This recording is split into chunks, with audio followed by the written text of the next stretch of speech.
When we were first talking about this, Sandra, one of the things that you said to me was there's so much advice out there about what people should do on LinkedIn, but what about all the things that they shouldn't do, or things, all these new bits of functionality that have come out, which of them are worth bothering with, which of them are a bit of a flash in the pan and not worth your time. So maybe if we start there, and I just reiterate, if anyone on the call has particular questions they'd like to have answered, feel free to use the question box to send those through.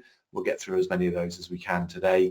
But yeah, let's start there, Sandra. What are some things that you would highlight to people that perhaps aren't worth bothering with doing on LinkedIn, or bits of functionality that's not worth getting too excited about? Anything particular spring to mind there? Well, a couple of things. I often refer to LinkedIn either as like a bully or as like a spoiled brat.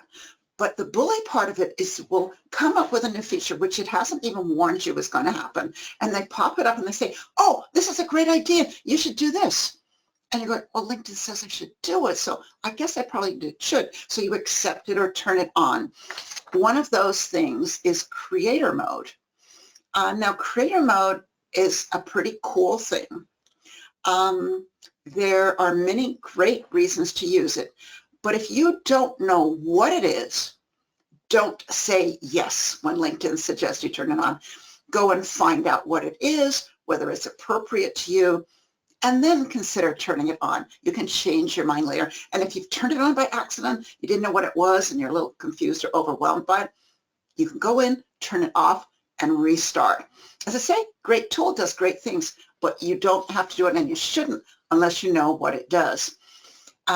Another thing that they've done recently, really huge emphasis on skills. And so this is great, maybe especially for job searchers. Keywords are great. Having your skills are part of your keywords. But one of the things they've done is you can attach your skill to the jobs you've done.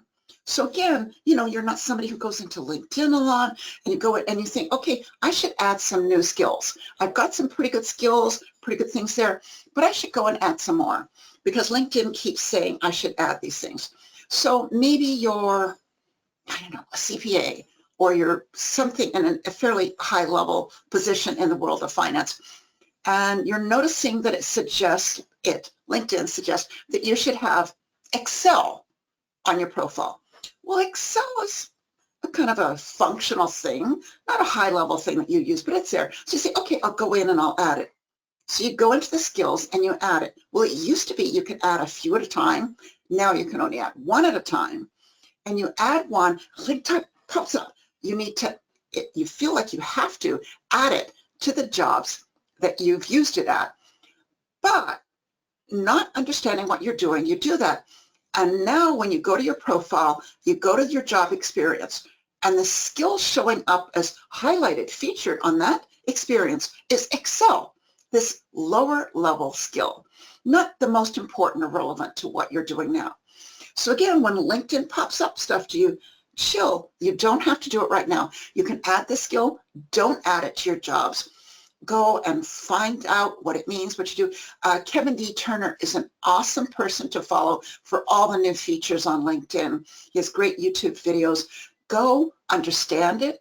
See if it's appropriate and relevant to you. By all means, add your top skills to your experience, but make sure they're your top ones and not just the latest ones you've added. So those are just a couple of this thing that kind of throw at you. You should add, and maybe not. Slow down.